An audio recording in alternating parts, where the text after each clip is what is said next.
하나님의 복된 말씀 같이 찾겠습니다. 마태복음 25장 14절로 30절 말씀까지.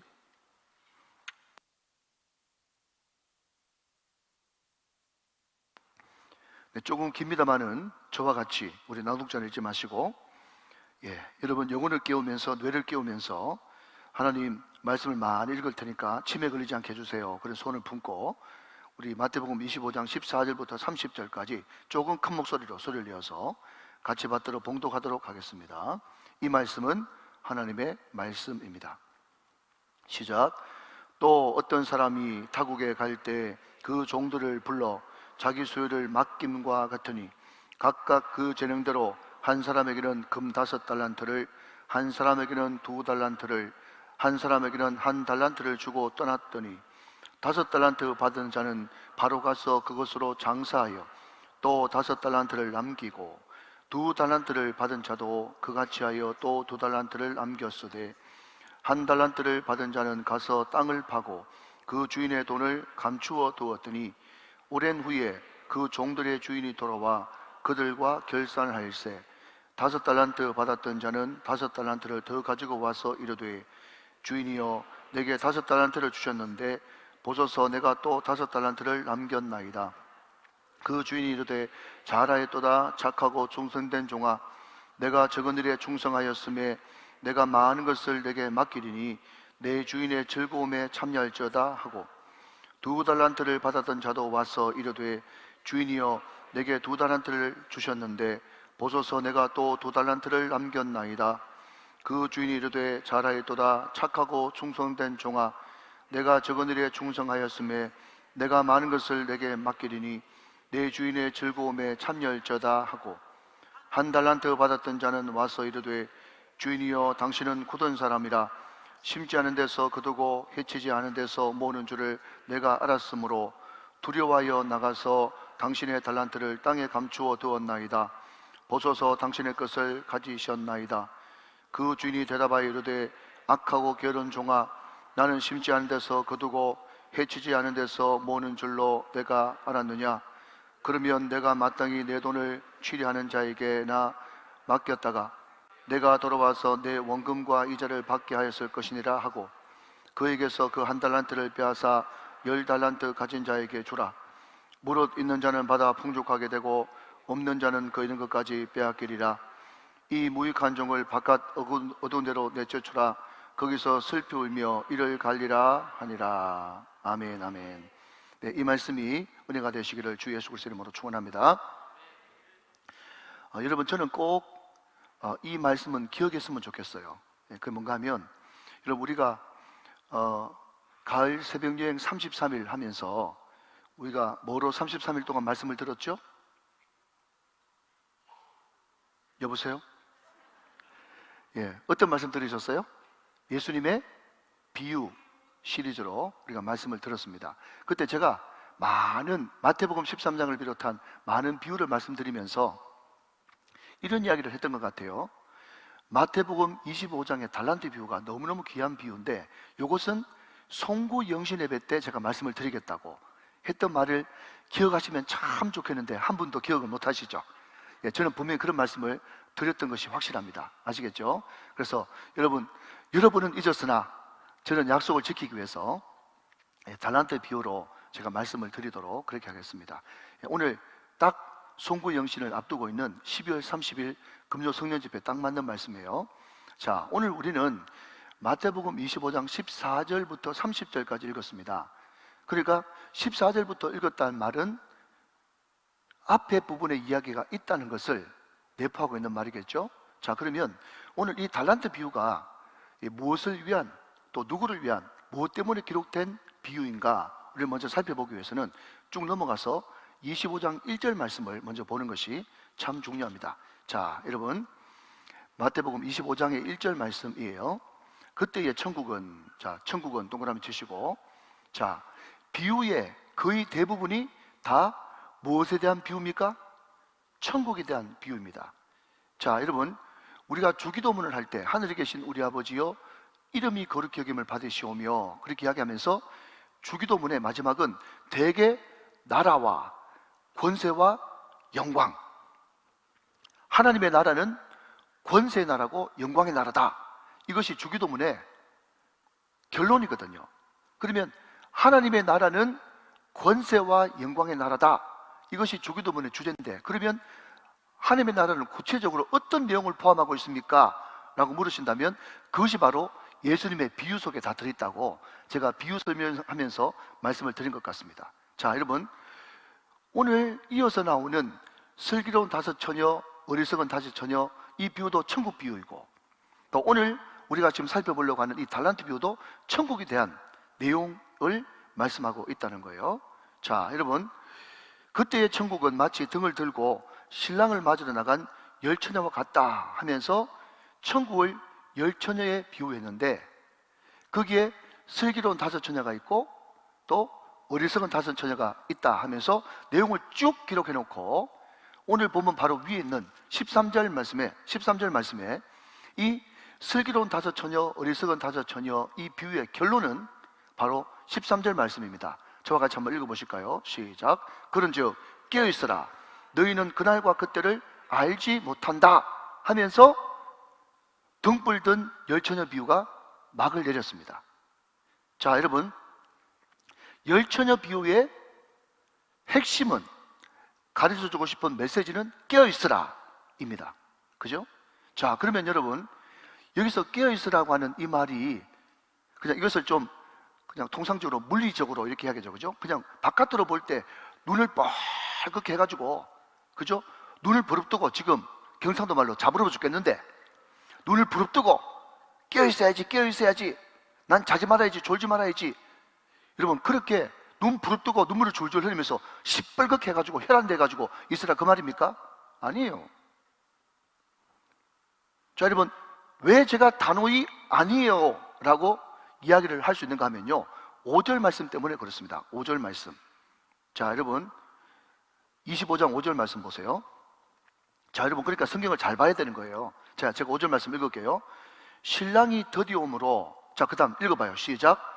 다 졸며 잘세. 그랬어요. 다 졸며 동글베. 자, 여러분, 슬기로운 다섯 처녀 혈안이 돼가지고 안 잤습니까? 슬기로운 다섯 처녀도 잤어요. 여러분, 어리석은 다섯 처녀도 잤다니까요. 제 말 맞습니다. 다 졸며 잘세였어요. 그러면 여러분, 깨어있으라 해놓고 다 조는 것은 뭐냐 라고 한다면, 이 비유에 여러분 깨어있으라고 하는 이 핵심이 졸지 마라, 눈 부릅뜨고 있으라, 혈안 돼서 있으라, 그 뜻이 아니고 이것이 핵심이라는 거예요. 자, 여러분, 오늘 이 열 처녀 비유의 핵심이 뭔가 하면요, 바로 이것입니다. 자, 여러분, 3절 4절 말씀을 같이 보시죠. 3절 4절 말씀, 25장 3절 4절 제가 읽습니다. 미련한 자들은 등을 가지되 기름을 가지지 아니하고 밑줄 그으세요. 자, 3절 다시. 미련한 자들은 등을 가지되 기름을 가지지 아니하고, 이게 키포인트입니다. 4절. 슬기는 자들은 그릇에 기름을 담아 등과 함께 가져갔더니, 그러니까 등에 원래 있는 기름 말고 따로 기름을 준비했다는 거예요. 다 졸았습니다. 왜요? 신랑이 드디어 왔거든. 그런데 갑자기 여러분, 호스트가 신랑이 도다 그러니까 다 깨어가지고 맞이하러 갔는데, 이 어리석은 다섯 처녀는 문제가 뭐였는가 하면 등불 안에 있는 기름 그거밖에 없는 거예요. 곧 꺼질 것 같아요. 그래서 슬기로운 다섯 처녀한테 기름 좀 빌려달라 그렇게 하니까 이 기름 빌려줘 버리면 니도 모자라고 나도 모자라고 다 모자라서 안 되니 차라리 빨리 가서 사와라 하면서 사러 갔는 사이에 신랑이 오므로 문 닫히고 게임 끝났다, 이런 뜻이에요.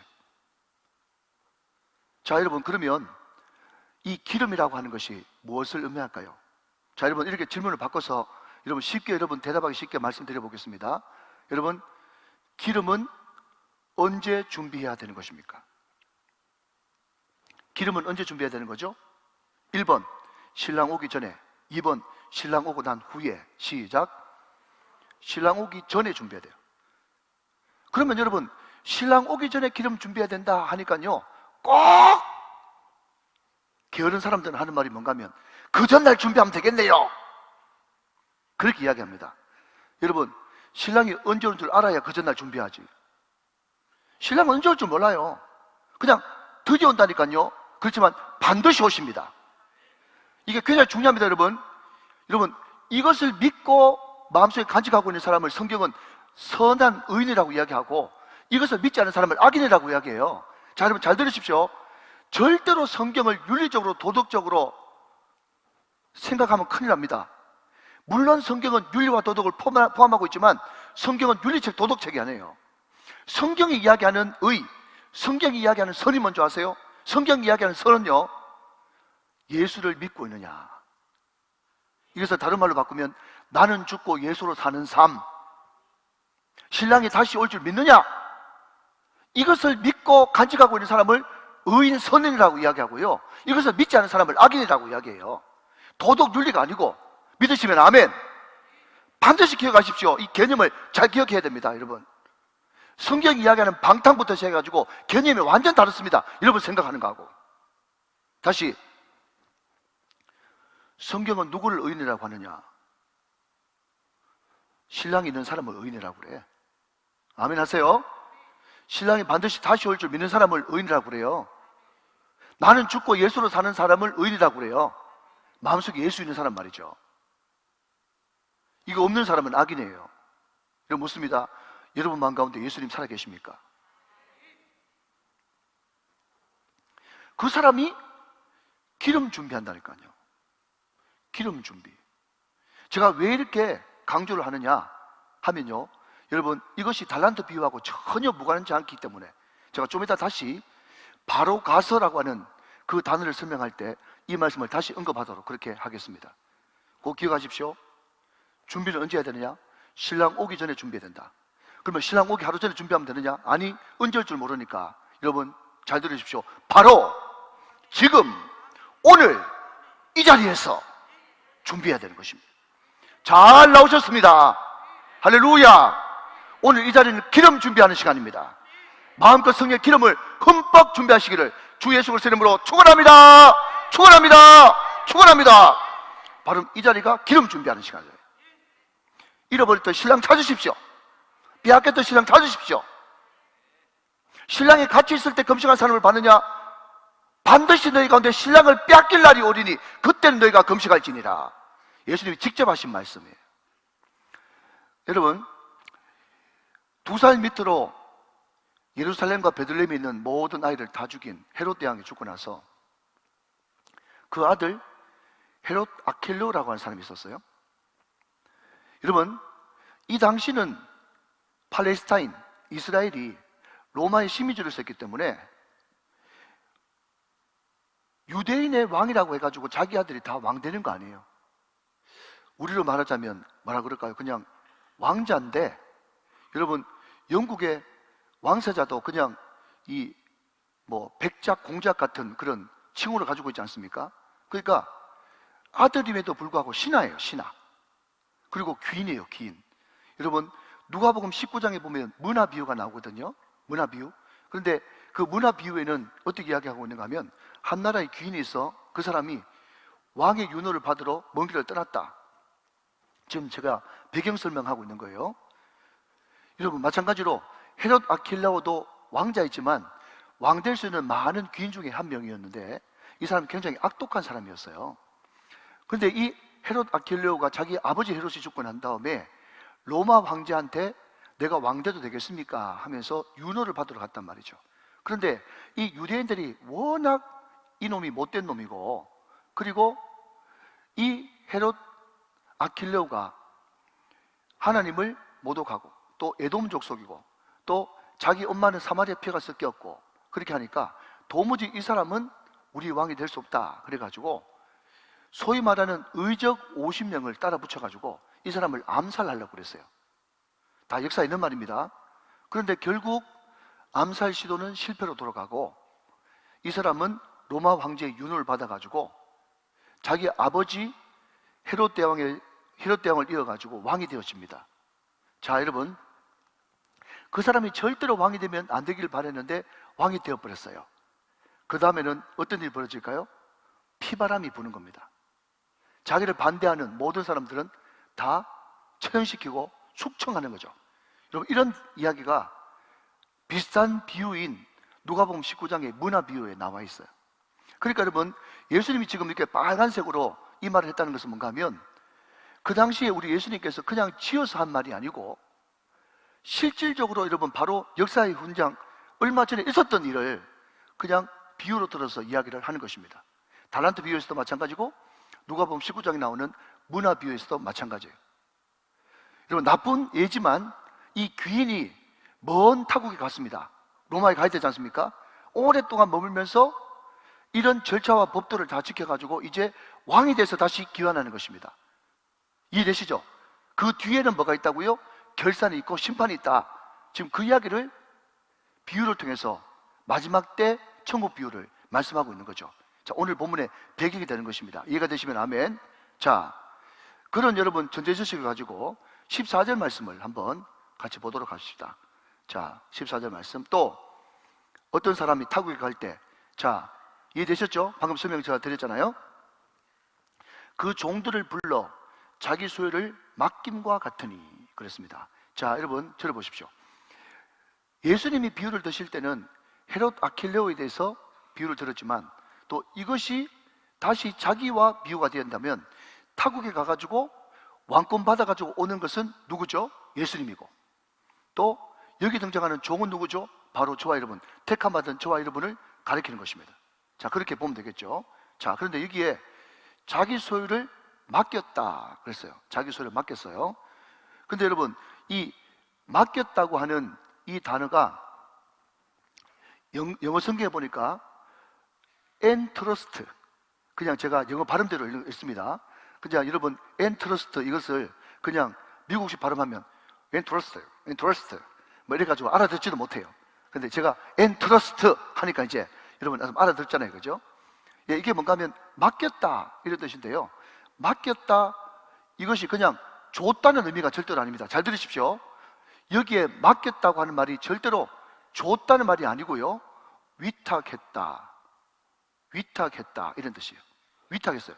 자, 여러분, 위탁했다는 말은 뭐죠? 네 거 아니다 이런 뜻입니다. 또 이것을 가지고 어떤 사람은 좀 주지 꼭 맡기냐 그렇게 이야기하지만, 여러분, 제가 이 말씀을 묵상하다가 너무 복스럽다고 생각한 게 뭔가 하면, 분명히 주인은 예수님인데 우리한테 위탁 맡겼지 않습니까? 그런데 주인은 주님이신데 위탁하고 맡겼는데 우리가 사용할 수 있어요, 없어요? 사용권은 있단 말이죠. 그러니까 여러분, 이게 복 아닙니까? 주인이면 우리 마음대로 사용 못해야 그게 정상이잖아요. 헤헤이, 좀 말귀를 좀 알아들으면 좋은데 무슨 말인지 알겠죠, 그죠? 주인이 예수님이면 맡겼으면 너 사용하지 마 그러면서 사용권을 안 주면 끝인데, 참 이분이 맡기셨는데 분명히 우리 것 아닌 거 맞아요? 그런데 그럼에도 불구하고 우리한테 사용권을 줬다는 거예요. 이게 참 복이고 은혜라는 거죠. 자, 계속 좀 보십시다. 15절 말씀. 각각 그 재능대로 한 사람에게는 금 5달란트를, 한 사람에게는 2달란트를, 한 사람에게는 1달란트를 주고 떠났다. 자, 여기에 각각 그 재능대로 라는 말에 밑줄을 한번 그어 보시기를 바랍니다. 자, 먼저 성경 한 구절 보고 계속 좀 말씀을 이어가도록 하겠습니다. 고린도전서 12장 4절로 7절 말씀까지를 먼저 보고 계속 좀 이어가도록 그렇게 해볼게요. 고린도전서 12장 4절부터 7절 말씀까지. 자, 여러분 앞을 참고해 주시면 좋겠습니다. 제가 읽습니다. 은사는 여러 가지나 성령은 같고, 직분은 여러 가지나 주는 같으며, 또 사역은 여러 가지나 모든 것을 모든 사람 가운데서 이루시는 하나님은 같으니 각 사람에게 성령을 나타내심은 유익하게 하려 하심이라. 아멘. 여러분, 저는 애가 셋이거든요. 제 형제지간은 2남 3녀 5남매입니다. 여러분, 혹시 애가 2 이상 있는 그런 부모 계신다면 한번 속으로 대답해 보시죠. 애 2이든 3이든 4이든 우리 형제지간 5이든 6이든 상관없이 애들 중에 똑같은 애가 있습니까? 하나도 없어요. 다 달라요. 우리 형제지간 5명인데요 5명 다 달라가지고요, 우리 어릴 적에 그냥 추석 때나 설날 때 모이면 말이죠, 해프닝이 벌어졌어요. 그게 뭔가 하면 다 둘째 누나 보고, 다 넷째 동생 보고, 다 첫째 누나 보고, 다 다리에서 주워왔대. 무슨 말인지 알아듣는지 모르겠다. 다 다리에서 주워왔대요. 왜 다리에서 주워왔어요? 다 다르거든. 어떻게 같은 핏줄인데 이렇게 다를 수 있냐? 그래가지고 네가 주웠지, 네가 주웠지. 어릴 때 막 다리에서 주운 논쟁이 막 설날 내내 벌어졌단 말이에요. 여러분, 다 다릅니다. 다 달라요. 우리 교회 첫째도 다르고. 그래서 제 집사님이 항상 자주 하는 말이 뭔가 하면 1번, 3번 똑같잖아. 뭐 이런 이야기 자주 해요. 예, 그러니까 같은 배에서 나와도 다 다르단 말이죠. 여러분, 생각해 보십시오. 이 세상의 모든 사람들이 하나님이 공평하시다 그래가지고 모든 사람이 다 똑같다 그러면 생긴 것도 똑같고 재능도 똑같고 하는 행동도 하는 짓도 똑같고 그러면 이 세상이 재미있겠습니까? 절대로 재미있잖아요. 하나님은 다 다르게 하셨는데 어디까지 다르게 하셨는가 하면 떨어지는 낙엽 하나도 다 달라요. 여러분, 눈에 그 엄청난 양이 내리지 않습니까? 눈 하나하나 내리는 하나하나마다 결정체가 다 달라요. 할렐루야. 하나님이 하셨습니다. 다 다르게 하셨단 말이죠. 이게 하나님의 영광스러운 작품인 거예요. 여러분, 예를 들어서 이렇게 한번 생각해 보시죠.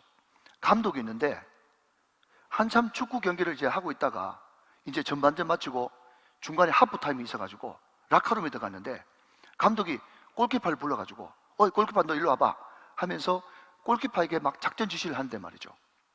최전방 공격수가, 잘 들으십시오, 최전방 공격수가 하는 말이 왜 감독님은 골키퍼만 저렇게 불러가지고 기속말을 하지?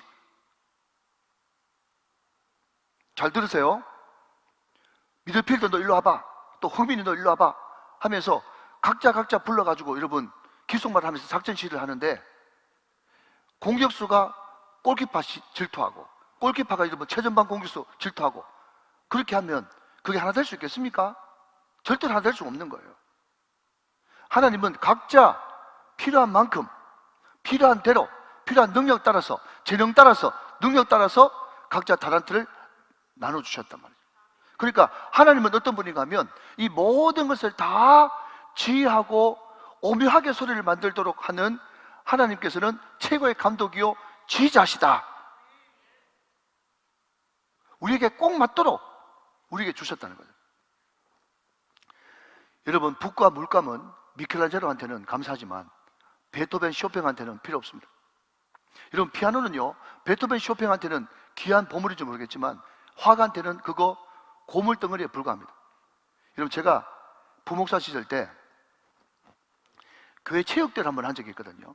그러면 체육대 하면 체육대의 꽃은 뭐죠? 예, 체육대의 꽃은 뭐죠? 그렇게 이야기하면 운동에 관심 있는 분들은 계주 그렇게 이야기하는데 어떤 사람은 행운권 이렇게 이제 이야기를 한단 말이죠. 이런 뭐니 해도 여러분 체육대회의 꽃은 행운권이죠. 행운권. 그런데 행운권 추첨하겠습니다. 지금부터 기대하시고 자 자기 번호 확인하세요 하면서 했는데 몇 번 이렇게 이야기하니까 초등학교 한 1학년쯤 됐나? 걔가 야 하면서 이제 막 기쁘게 막 뛰어왔어요. 그런데 센스 없는 어떤 집사님이 그냥 원래 당첨되는 물건은 그거라도 야 하면서 뛰어나오는 애가 말이죠. 초등학교 1학년짜리면 뭐 자전거를 주든지 말이죠. 그죠? 뭔가 이렇게 그 애한테 맞는 상품을 주면 되는데 하이타이를 딱 준다. 하이타이를. 말 그대로 여러분 가로비노 하이타이. 애가 말이죠. 야 하면서 나왔는데 자 이거 하면서 하이타이 이거 엄마 갖다 줘. 그러니까 막 애가 막 그 자리에 앉아가지고 막 대성통곡을 하는데 기가 막히더라고. 여러분, 하나님은 초등학교 1학년짜리한테 하이타이 주시는 그런 하나님이 아니에요. 제가 무슨 말인지 아시겠죠? 여러분, 하나님은 각각 그 사람에게 꼭 맞게. 옛날 저는 할아버지하고 같이 자라가지고 옛날 고무신 신문호 있어요. 신문호가 뭔지 아는지 모르겠네. 성민이 모르지? 딱 맞다 이런 뜻이에요. 표준 신문호 255, 60 남자 발 크기에 딱 맞는 것. 우리 하나님은 신문호의 하나님이야. 믿으시면 아멘. 딴 데 가서 이런 이야기 하니까 어른들 되게 아멘 하면서 크게 좋아하던데 우리 성도들은 신문호 하니까 젊은 사람들이 많아가 눈을 끔뻑끔뻑 하면서 못 알아들으시네요. 예, 아무튼 우리 하나님은 우리에게 꼭 맞는 은혜를 주시는 분이십니다. 예, 그것을 믿으셔야 되는 거죠. 자, 오늘 여러분 하나님의 평가를 크게 세 가지로 한번 나눠봅시다. 5달란트, 2달란트, 1달란트. 시간 안에서 말이죠. 시간의 정한 범위 안에서. 자, 여러분 16절 말씀 보실까요? 5달란트를 받은 자는, 자, 그 다음 굉장히 중요한 단어 등장합니다. 바로 가서. 자, 여러분, 이게 바로 5달란트 받은 자가 칭찬받은 큰 이유 중에 하나입니다. 바로 가서. 자, 여러분, 2달란트 받은 사람은 어떨까요? 17절 보니까 그같이 하여. 17절에 그같이 하여. 자, 성경에 좀 이렇게 동그라미 치시면서 보시면 더 은혜가 되어져요. 자, 여러분, 지금 우리가 살펴볼 중요한 단어는 바로 가서. 그 다음에 17절에는 그같이 하여. 자, 여러분, 그같이 하여라는 말은 무슨 말입니까? 2달란트 받은 사람도 똑같이 갔다, 이런 뜻이죠. 그런데 18절 말씀에 1달란트 받은 자는 가서. 바로가 없죠.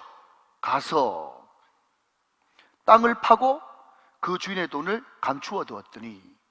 자, 여러분, 이게 결정적인 차이입니다. 자, 여러분, 다시 16절로 가서, 바로 가서.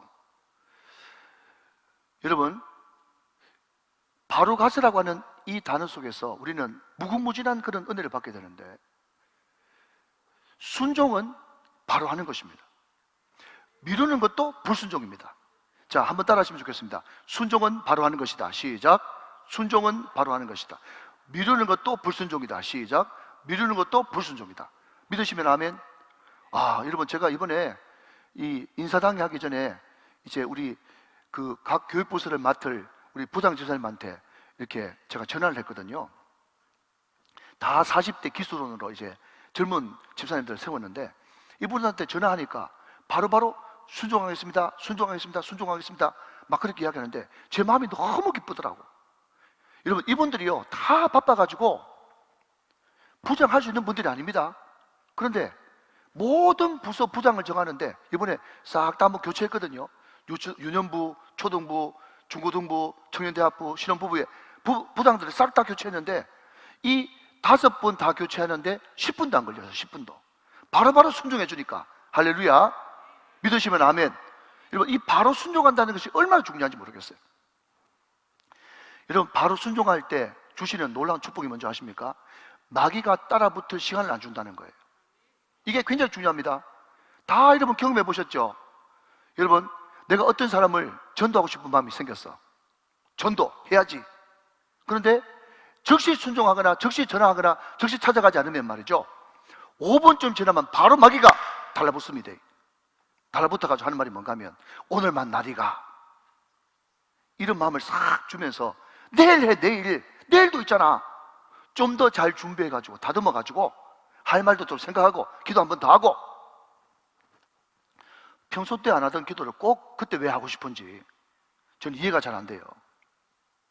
여러분, 전도도요, 감동 주시면 바로 해야 되는 거예요. 자, 여러분, 한 번 더 따라 하시면 좋겠습니다. 성령께서 말씀하실 때, 자, 크게 따라 하세요. 성령께서 말씀하실 때 뜨끔뜨끔 따끔따끔 하거든 소멸하지 말라. 이런 믿으십니까? 예, 전도하고 싶은 마음이 있으면 바로 하셔야 돼. 여러분, 헌금도 마찬가지죠. 옛날부터 부흥사 목사님들이 한 말이 있어요. 그게 뭔가 하면, 헌금 어느 게 하나님 뜻이냐? 첫 번째 생각이 하나님 뜻이다 말이죠. 첫 번째 생각이.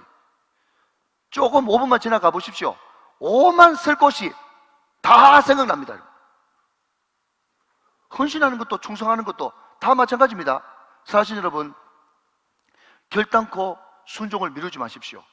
마귀가 채 5분도 안 돼가지고 달라붙습니다. 이것은 제가 위협하는 것이 아닙니다. 영적인 엄연한 영적 세계 질서인 것입니다. 바로 가서 순종하는 거예요. 자, 그러면 또 하나, 한 걸음 더 나가서, 그러면 여기 5달란트 받은 사람, 2달란트 받은 사람이 바로 갔다는 말, 여기에서 어떤 중요한 의미가 내포되어 있죠? 자, 여러분 보십시오. 이번 월드컵 때 말이죠, 일본 월드컵 때 조규성이라고 하는 스타가 한 명 탄생했어요. 근데 이 사람이 한국과 가나전에서 비록 패했지만 2골을 연속으로 넣었거든요. 조규성 모르세요? 예, 좀 아는 척 좀 해주시고 이렇게 해야지.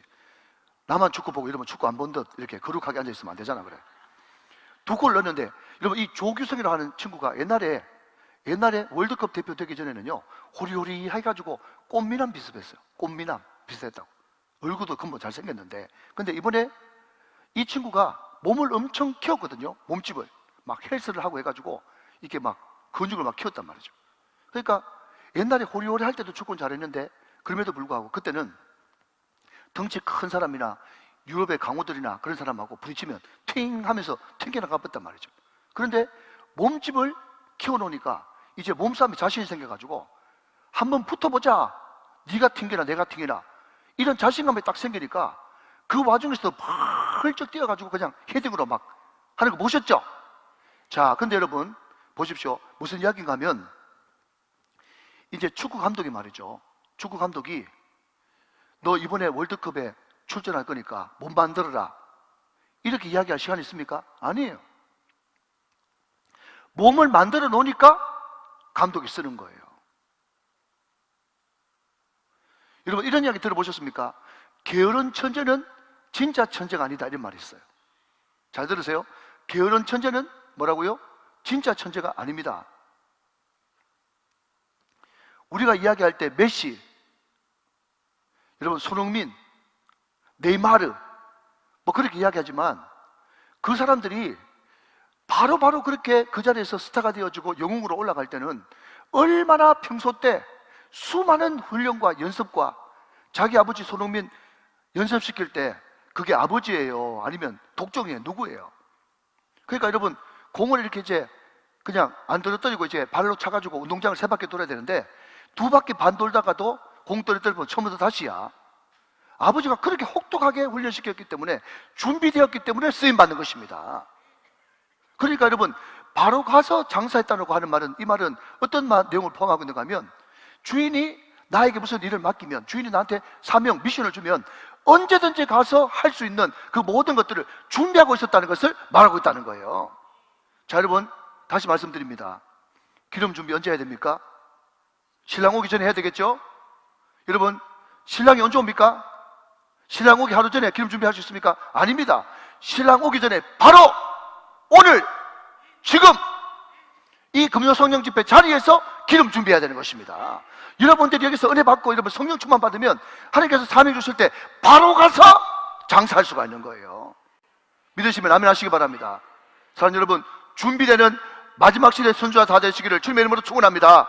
이것이 얼마나 중요합니까? 자, 여러분 바로 가서 2가지 의미, 하나는 즉시 나가는 말이고, 2번째는 준비되어 있어야 된다 라는 것을 이 5달란트를 통해서 알 수가 있다 하는 거죠.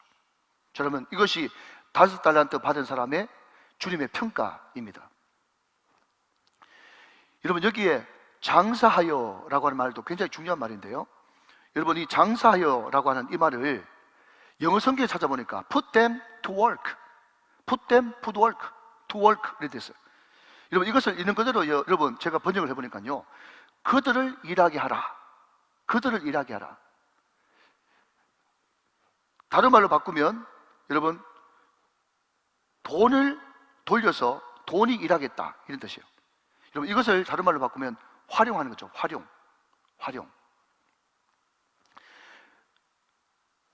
여러분 우리가 달란트 비유나 문화 비유를 통해서 우리가 반드시 알아야 될 것은, 주인 되시는 귀인이 말이죠, 5달란트, 2달란트, 1달란트, 10문화, 5문화, 1문화 남기면서 이익 남겨라 말하지 않았다는 것을 반드시 기억해야 됩니다.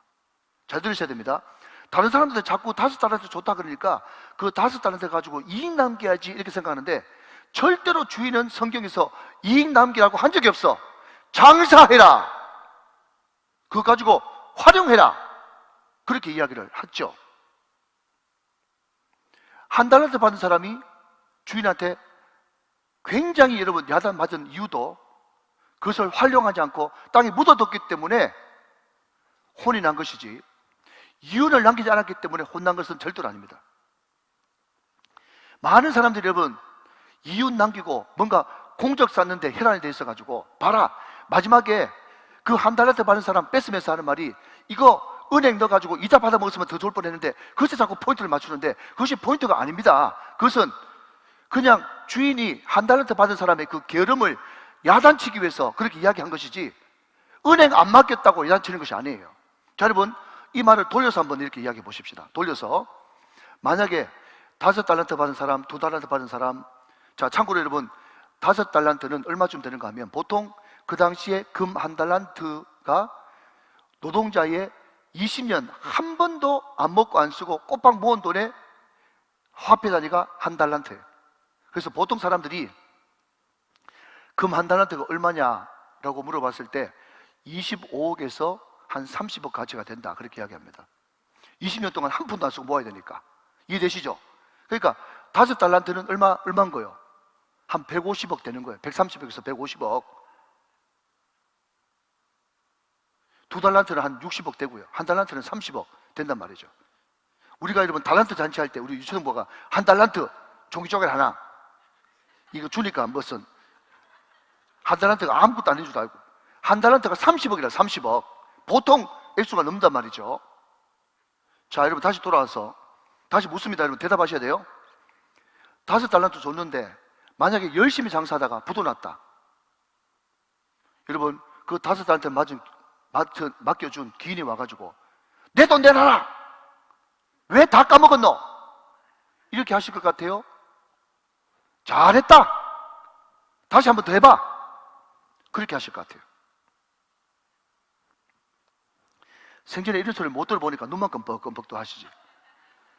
분명히 여러분 여기 나타난 귀인은 장사이라 그랬지 이익남계라 하지 않았습니다. 분명히 들으십시오. 여러분들이 최선을 다해 헌신하다가 실패했다? 괜찮습니다, 여러분.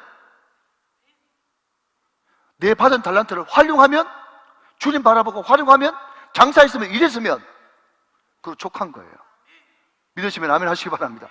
우리 주님이 실수하지 마라, 실패하지 마라, 이웃 남겨라, 그런 이야기 한 적 한 번도 없어. 성경을 잘 보셔야 됩니다. 성경을 성경대로 믿으세요.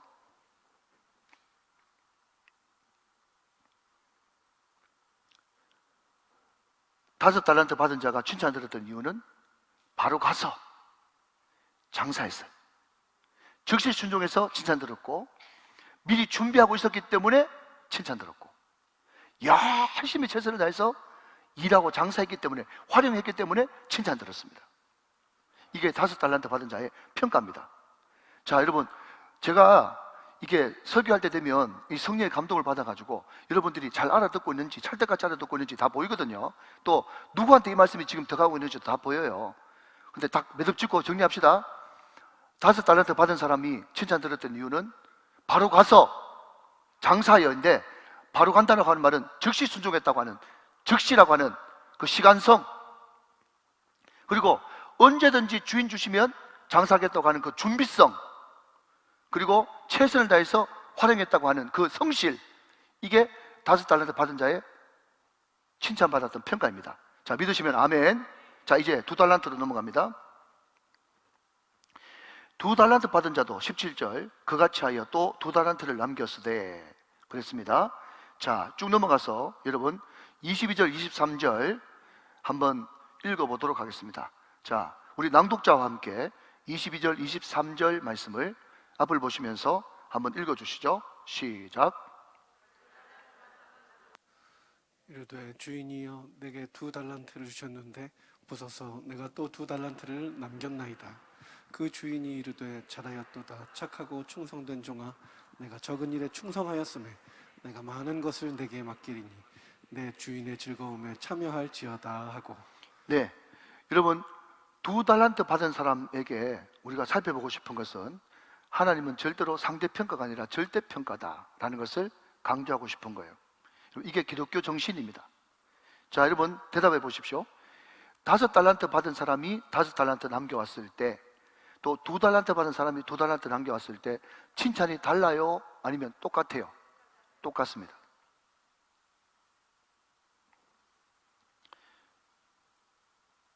자, 여러분 제가 사진 하나를 보여드리겠습니다. 네, 바로 이분입니다. 로버트 글레이저라고 하는 사람인데요. 이 사람이 누군가 하면 미국의 교육 심리학자인데 절대평가의 창시자입니다. 그래서 우리 청년들은 그냥 로버트 글레이저라고 하나 적어 놓으시면 좋을 것 같아요. 굉장히 유명한 사람이거든요. 자, 이제 지워주시고요. 자, 들어보십시오. 제 친구나 제 선배 목사님들 가운데 신학대학이나 신학대학원에 이제 강의를 나가거나 또 일반 대학에 강의 나가시는 분들이 꽤 많이 있습니다. 그런데 이분들이 참 교수로서 이 힘든 일이 뭔가 하면 대학에서 다 상대평가를 해야 되기 때문에 예를 들어서 아무리 모든 친구들이 다 비슷비슷하게 잘해도 A뿔은 몇 프로밖에 못 준다. 그 다음에는 B를 줘야 된다. 그 다음 C를 줘야 된다. 해가지고 이렇게 할당량이 나와 있어요. 그러니까 정말 얘는 A뿔인데 예를 들면 10명을 A뿔 줄 수 있다 그러면 얘는 11명, 11번째, 12번째 되기 때문에 A뿔을 못 주는 거예요. 그리고 이게 상대평가죠. 표준을 딱 이렇게 만들어 놓고, 그죠? 제일 잘하는 그룹, 그 다음 그룹, 그 다음 그룹 해가지고 이제 줄을 세워가지고 제일 잘하는 것은 A뿔, 또 A, A0, B뿔, B0 이렇게 주는 겁니다. 이게 상대평가예요. 그런데 여러분, 이 로버트 글레이저라고 하는 이분이 그거 아니다. 만약에 어떤 사람이 90점 받는 사람이 있고 95점 받는 사람이 있는데 얘가 만약에 처음 입학할 때 60점으로 합격했다 그러면 그 다음 학기 때 65점, 또 그 다음 학기 때 70점, 그 다음 학기 때 75점, 80점, 85점 돼가지고 졸업할 때 이 사람이 85점을 받았으나 계속 꾸준하게 입학부터 졸업할 때까지 계속 성적이 상향했다면 물론 처음부터 잘해가지고 95점 받는 사람보다 점수가 10점 모자라나 그럼에도 불구하고 미국 대학에서는 절대평가를 가지고 그 85점 받은 사람한테 성적 우수 장학생을 줄 수가 있는 거예요. 그게 여러분 절대평가인데, 근데 많은 사람들이 야, 이런 탁월한 원리를 박사님 어떻게 어디에서 이것을 얻었습니까? 어디에서 아이디어를 얻었습니까? 물어보니까 웃으면서 마태복음 25장에 나오는 달란트 비유에서 내가 얻었지요. 그렇게 이야기를 했다는 거예요. 여러분, 하나님의 평가는요 절대평가입니다. 왜 절대평가입니까? 그분은 만왕의 왕이고 만주의 주시거든요. 그분의 평가는 어떤 사람도 왜 그렇게 평가했나 하면서 손가락질을 할 수도 없고 그 평가를 또 평가할 수 없기 때문에 하나님의 평가는 그냥 절대 주권의 하나님 마음대로인 거예요. 하나님이 2달란트를 줬기 때문에 각각 재능대로 2달란트를 줬기 때문에 또 2달란트를 남기만 하면 하나님은 똑같이 5달란트 받은 사람하고 똑같이 절대평가로 착하고 충성된 종이라고. 자, 여러분, 여기도 굉장히 중요한 의미가 있습니다. 잘 들으십시오. 성경 말씀 보니까 착하고 똑똑한 종이요, 착하고 충성된 종이요. 착하고 충성된 종아. 여러분, 얼마나 이것이 저와 여러분을 하여금 위로를 주는 말씀입니까? 만약에 우리 주님께서 정말 잘해가지고 업적 남겨온 그 사람한테 착하고 똑똑한 종아, 그러면요 한 10명 정도는 그 똑똑함에 속할지 모르겠지만 나머지 여러분 2000명은 다 루저. 여러분, 루저 아십니까? 제가 여기서 루저 막 이렇게 랩을 한번 해보고 싶네. 우리 애들 부르는 그 루저 뭐 그런 거 있어요. 예, 벌써 아는 사람들 알잖아요. 여러분, 그런데 하나님은요 착하고 충성된 종이에요. 충성된 종, 이것을 다른 말로 바꾸면 믿을만한, 피스토스, 믿을만한. 내가 비록 잘나고 똑똑하지 못하다고 할지라도 하나님 앞에 믿을만한 사람 되어서 계속해서 충성스럽게 한결같이 그 일을 할 때 하나님은 똑같이 우리들에게 착하고 충성된 종이라고 절대평가를 내려주시는 우리 주님을 찬양할지어다. 여러분, 이게 2달란트를 통해서 2달란트 받은 종을 통해서 우리에게 주시는 하나님의 교훈의 말씀이다 하는 거죠. 자, 여러분, 5달란트도 마찬가지고 2달란트도 마찬가지고 하나님께서 우리에게 이렇게 말씀을 해 주십니다. 자, 다시 한번 21절 말씀을 보시면요, 21절. 그 주인이 이르되 잘하였도다 착하고 충성된 종아, 내가 적은 일에 충성하였음에 내가 많은 것을 내게 맡기리니 내 주인의 즐거움에 참여할지어다 그랬습니다. 자, 여러분, 5달란트는 제가 방금 말씀드렸듯이 한 150억 되는 그런 엄청난 돈이라 그랬습니다. 여러분, 우리는 여기에 소망이 있는 거예요. 무슨 일인가 하면, 자, 여러분, 우리 집사님들 또 사업하시는 분들 몇 분 계신데 한번 대답해 보시죠. 150억 가지고 사업했는데 150억 남기기가 쉽습니까? 안 쉽죠? 안 쉬워요. 150억이라고 하는 돈은 엄청난 돈입니다. 그런데 우리 주님이 말이죠, 얼마나 통이 크고 스케일이 큰지, 적은 일에 충성하였으니, 저는 이 말이 너무 은혜가 되어지는 거예요. 사랑하는 여러분, 150억 우리 하나님한테는 여러분 손톱만큼 받지 안 됩니다. 우리 하나님은 크신 분이십니다. 또한 여러분, 그 크신 하나님은 저와 여러분에게 여러분이 생각하시는 것보다 훨씬 더 큰 기대감을 가지고 계십니다. 이게 하나님의 메시지인 거예요. 그런데 네가 적은 일에 충성하였으니, 자 여러분, 그 다음 포인트입니다. 우리 하나님께서 많은 돈을 상금으로 준다, 그렇게 말씀하지 않고, 그 다음 굉장히 중요한 말입니다. 21절 한번 더 보시면, 다시 한번 제가 읽습니다. 중요하기 때문에. 그 주인이 이르되 잘하였도다 착하고 충성된 종아, 내가 적은 일에 충성하였으며, 그 다음 내가 많은 것을 내게 맡기리니 그랬습니다. 자, 밑줄 그으십시오. 내가 많은 것을 내게 맡기리니. 자, 들어보십시오. 이 말이 무슨 말인가 하면요, 여러분, 우리가 지금 하고 있는 일이 엄청난 프로젝트라고 해도 크신 하나님 앞에서는 적은 거예요, 적은 거. 그런데 그 적은 것을 성실히 감당하다 보면 하나님께서 여러분 더 많은 것으로 우리들한테 캐파를 넓혀주신다, 그 이야기를 지금 하고 있는 거예요. 그러니까 여러분, 일 많은 게 복이죠. 또 아멘을 빨리 안 하시네. 여러분, 일 많은 게 복입니다. 아무나 여러분 일 많이 맡겨주지 않습니다. 여러분, 제가 이런 말씀 드려서 죄송하지만 집에 가면 당신 말고는 그거 할 사람 없어요, 이렇게 이야기하는 자매가 있단 말이에요. 그런데 여러분, 하나님께서 맡겨주시니까 감사하지. 맡겨주시니까 감사한 거예요. 일할 수 있으니까 감사한 거예요. 여러분, 야곱이 부자예요, 부자 아니에요? 부자입니다.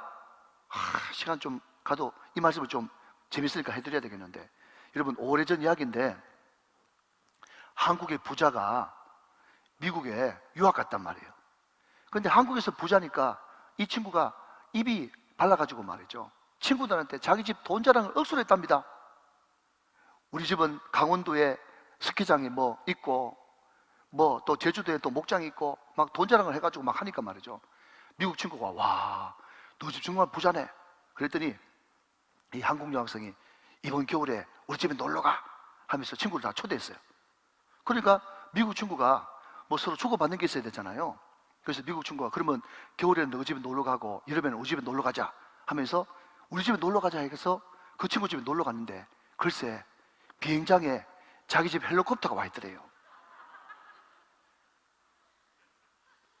헬리콥터. 그래가지고 헬리콥터를 딱 타는데 말이죠, 하는 말이, 지금부터 우리 농장 구경시켜줄게, 우리 아빠 농사지어. 그래가지고 헬리콥터를 타고 이제 자기 농장 구경시켜주는데, 좋게 공중에서 보니까 옆으로 한 50m, 높이 한 50m 되는 쌀 창고가 지평선 끝까지 보이지도 않을 정도로 계속 있고, 자기 농장 한 바퀴 도는데 헬리콥터 타고 30분 돌더랍니다. 헬리콥터 타고 30분. 말귀를 알아듣는지 모르겠다. 이거 무슨 말인가 하면요, 여러분, 요셉도 이스라엘 땅에 있을 때는 야곱의 아들로서 부자 아들이었어요. 그런데 여러분 상상해 보십시오.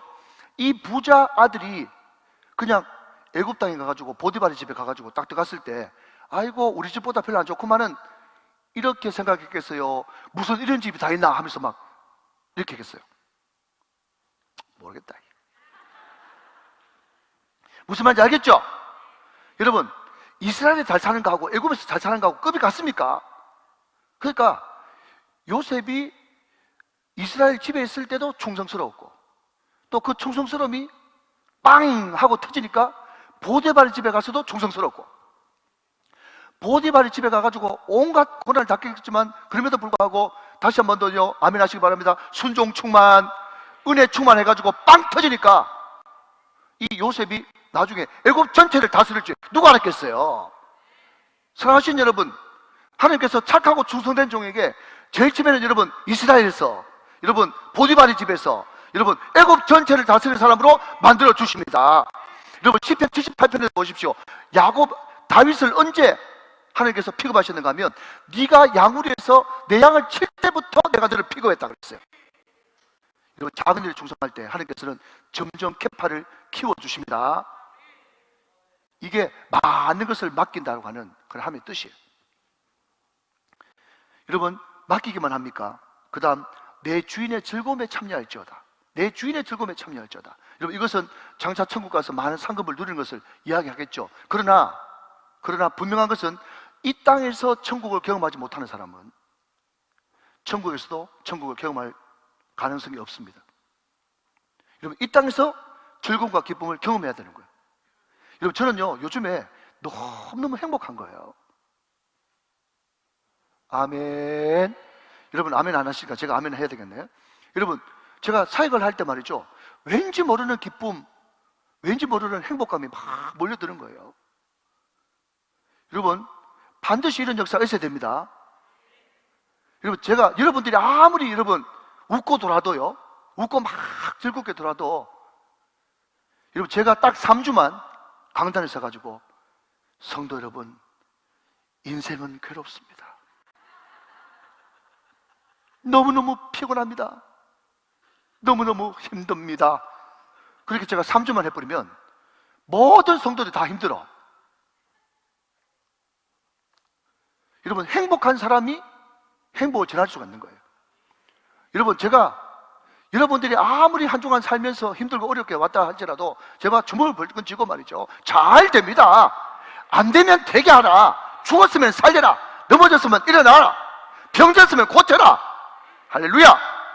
이렇게 선포하며 나갈 때 행복이 전달되는 거 알겠어요?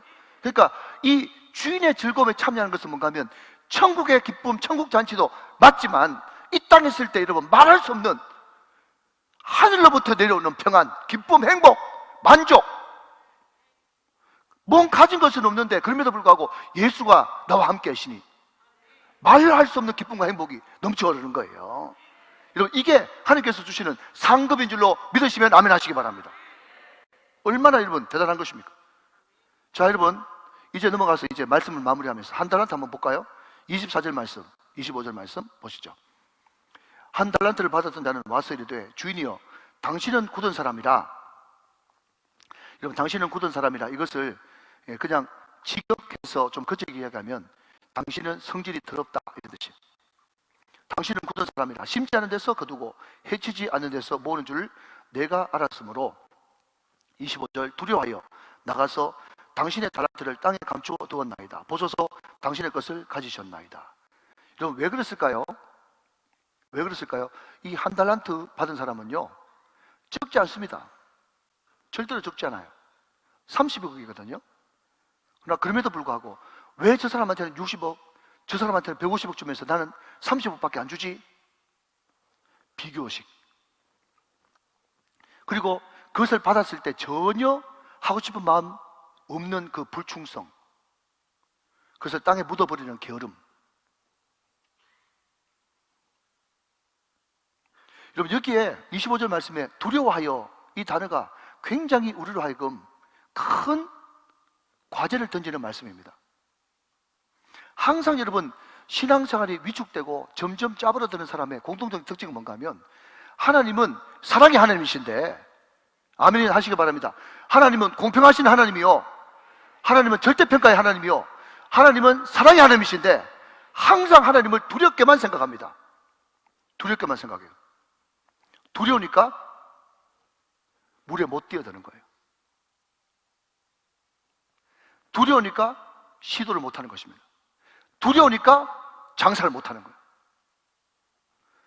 여러분, 두려우니까 자꾸 늘 하던 것만 하지 시도를 못하는 것입니다. 만약에 하나님을 사랑의 하나님으로 생각한다면, 내가 장사해가지고 망해도 우리 하나님은 야단치지 않고 다시 한 번 더 용기와 힘을 주시는 분이다, 그렇게 믿었다면 시도하죠. 뛰어들죠. 무리를 걸어가죠. 불쌍하게라도 들어가죠. 이 믿음이 없기 때문에 항상 위축되고 두려운 거예요. 여러분, 하나님을 우습게 생각하고 경외하지 말라, 그런 뜻이 아닙니다. 항상 하나님을 어떻게 생각하는가, 잘못된 시간이 꽉 차 있으면 어떤 것도 시도하지 않고 자기 비하와 비교식에 몸서리치는 것입니다.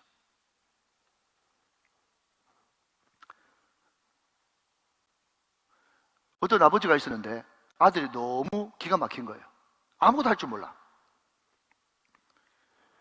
그 동네에 사업을 크게 하는 아버지 친구가 한 명 있었는데, 여러분 실화입니다. 지금부터 200년 전에 프랑스에서 있었던 일이에요. 그런데 여러분,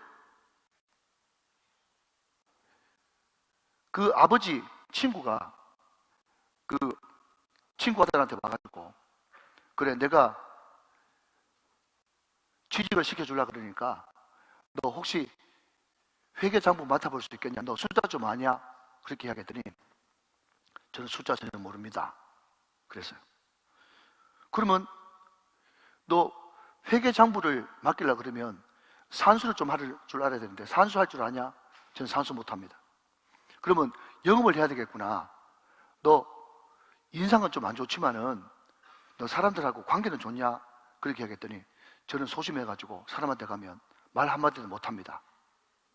그러면 네가 현장으로 가야 되겠구나. 그러면 너 손재주라도 좀 있냐? 그랬더니 저는 물건을 만지자마자 모든 물건 다 때려 붓습니다. 그래가지고 할 줄 아는 게 아무것도 없어. 그 친구 아버지가 취직시켜 주려고 그러는데 실제로 실지요. 그러니까 친구 아버지가 너무 기가 막혀가지고 그냥 자기 친구 얼굴도 있고 하니까, 그러면 내가 앞으로 너한테 맞는 일이 생기면은 연락해 줄 테니까 너 이름하고 전화번호는 하나 적어달라고 그렇게 이야기하니까 이제 이 사람이 전화번호를 탁 적어가지고 이름하고 적어줬어요. 그걸 보고 이 친구 아버지가 뭐라고 얘기하는가는 하면, 아무것도 못하는 게 글씨는 잘 쓰네, 아무것도 못하는 게 글씨는 잘 쓰네, 그렇게 이야기하면서 그 뒤부터는 다시는 그 친구 아버지 못 만났고 그냥 떠나버렸어요. 그런데 그게 이 사람한테 굉장히 큰 충격이 돼가지고 내가 글씨 잘 써? 내 글씨가 이쁜가? 그 다음에 나는 글씨만 잘 쓰는 게 아니고 나는 글도 잘 쓰는데 하면서 그때부터 여러분 글을 열심히 쓰기 시작했어요. 열심히 소설을 썼습니다. 이 사람이 누군가? 여러분 훗날에 삼총사, 그 유명한 몽테크리스토 백작, 그것을 적었던 유명한 프랑스의 극작가 알렉산드르 듀마라고 하는 사람이에요. 여러분 제가 여러 사진 중에서 제일 그래도 인상이 잘 나온 거 찾았어요. 인상이 별로 안 좋아가지고 여러분 한번 저 모습 한번 봐보십시오. 인상도 안 좋아, 손재주도 없어, 아무것도 없는데, 자 여러분 이 말이 무슨 말인가 하면, 자 여러분 하나님은 모든 사람한테 다 달란트 다 줬습니다. 달란트 안 받은 사람 한 명도 없어요. 그런데 끊임없이 그것을 가지고 비교하면서 하나님을 두려워하면서 하나님을 굉장히 굳은 사람으로 생각하면서 그것을 땅에 묻어둬 버리면 그때부터 아무것도 되는 것이 없다는 거예요. 장사하지 않은 그 잘못이죠. 자 그런데 우리 하나님께서 이렇게 이야기를 하고 있습니다. 자 여러분 이제 말씀을 좀 줄여야 되겠네요. 말씀이 다 시간이 많이 가서. 자 28절 말씀 한번 보십니다. 자 28절, 그에게서 그 한 달란트를 빼앗아 10달란트 가진 자에게 주라 그랬습니다. 자 여러분 이제 말씀을 정리합니다. 들어보십시오. 무슨 이야기인가 하면, 이 한 달란트 받은 사람이 그때 한 달란트 안 받았으면 괜찮은데 그 받는 바람에 다른 사람 기회가 없어졌죠. 그렇죠? 이 사람은요 충분히 다른 사람 줬으면 장사할 수 있는 것을, 활용할 수 있는 것을, 이 사람은 그것을 묻어둠으로 말미암아 가지고 다른 사람 기회까지 뺏었어요. 여러분 묻습니다. 저 아프리카 오지에 있는 사람, 그 사람들이 정말 여러분보다 덜 똑똑하고 모자라서 그런 환경이 있다고 생각하십니까? 여러분 제가 어떤 목사님보다 잘나서 이 강단에 섰다고 생각하십니까? 여러분이 잘나서 그 직분 지금 맡고 있다고 생각하십니까? 하나님이 여러분에게 기회를 주신 거예요. 저는 강단에 설 때마다 너무 감격스러워요. 어떻게 하다가 내가 이 우정교회 강단에서 이렇게 말씀을 전할 수 있는 이런 놀라운 특권을 얻게 됐는가? 이것을 절대로 감사하면서 빼앗기지 말아야지. 할렐루야. 그런 마음 먹는 사람은 열심히 최선을 다해서 목회하는 거예요. 그런데 자기가 지금 가지고 있는 이 기회가 당연한 줄 알고 다른 사람하고 비교하면서 왜 난 5달란트 안 주냐 하면서 1달란트마저 묻어두고 있다면 다른 사람한테 돌아갈 기회를 그 사람이 뺏어버린 거기 때문에 하나님이 그것을 빼앗아가지고 10달란트 받은 사람한테 주면서 이걸 가지고 장사해서 활용하라고 말씀하고 있습니다. 여러분 분명히 하십시오. 하나님의 나라는 다시 한번 말씀드립니다. 빈익빈 부익부입니다. 잘 들으십시오. 항상 하나님의 나라는 빈익빈 부익부입니다. 명심하셔야 돼요. 그게 어디 있냐고요? 자, 여러분 28절 29절 한 번 더 읽으면서 이제 말씀을 맺도록 하겠습니다. 같이 읽습니다. 시작. 그에게서 그 1달란트를 빼앗아 10달란트를 가진 자에게 주라. 무릇 있는 자는 받아 풍족하게 되고 없는 자는 그 있는 것까지 빼앗기리라. 이게 하나님 나라의 빈익빈 부익부예요. 자, 여러분 제가 조금 앞으로 나가겠습니다. 여러분 다 느꼈을 거예요. 여러분 전도하는 사람이 더 전도합니다. 아멘. 교회가 이제 그만 부흥돼도 되는데 그만 부흥돼야 될 교회에 계속 부흥이 부어지는 것입니다. 믿으십니까 여러분? 축복받는 사람이 계속 축복받는 거예요. 여러분 이게 하나님 나라 원칙입니다. 그러니까 우리가 하나님 이제는 숫자로 더 늘리지 말고 이만하면 충분히 됐고 이제 다 가다듬기를 원합니다. 이런 금방진 소리 하지 말고, 그렇다고 해서 여러분 계속해서 사람의 키가 2m, 2m 50, 3m 자라는 것이 아니고 일정 커서 어느 정도 순되어지면 멈추지만 그럼에도 불구하고 성숙이 있는 것처럼 건강한 교회는 자랄 수밖에 없는 거예요. 사랑하는 여러분, 우리가 더 축복받는 교회 될 수 있기를 주님의 이름으로 축원합니다. 여러분 가정이 더 축복받는 가정 되시기를 주님의 이름으로 축원합니다. 우리 교회가 부흥되되 더 부흥되시기를 주님의 이름으로 축원합니다. 우리 교회가 성숙되되 더 성경적으로 성숙되어 주시기를 주님의 이름으로 축원합니다. 이게 빈익빈 부익부입니다. 그렇게 되었을 때 충만하게 성장하고 성숙했을 때 자연스럽게 분립하면서 강력한 영향력을 온 누리 가운데 펼칠 수가 있는 것입니다.